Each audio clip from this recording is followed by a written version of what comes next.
Ik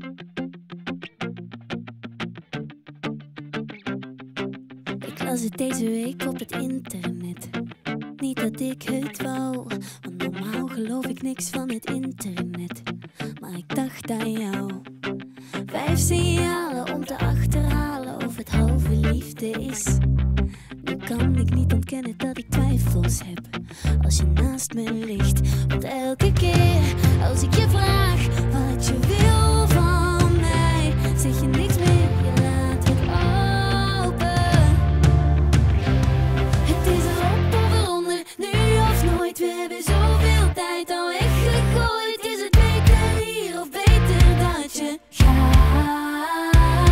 Het is erop of eronder, de hoogste tijd. Wie ben ik voor jou, wie ben jij voor mij? Is het beter hier of beter dat je gaat?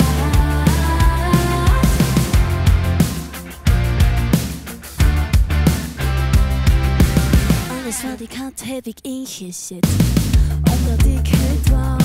Maar volgens dat artikel op het internet is het nu aan jou.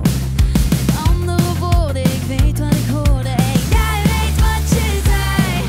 Dus kom nu niet vertellen dat je twijfels hebt als je denkt aan mij. Want elke keer als ik je vraag wat je wil van mij, zeg je niks meer, je laat het open.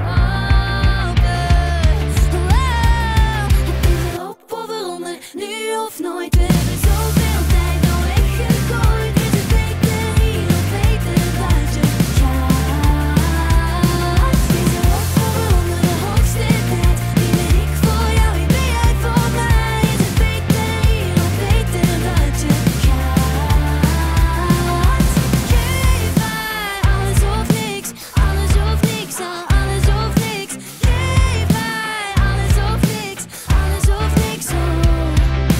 Geef mij alles of niks, alles of niks, alles of niks. Geef mij alles of niks. Het is erop of eronder, nu of nooit. We hebben zoveel tijd al weggegooid. Is het beter hier of beter dat je gaat? Het is erop of eronder, de hoogste tijd. Wie ben ik voor jou, wie ben jij voor mij? Is het beter hier of beter dat je gaat? Q Music.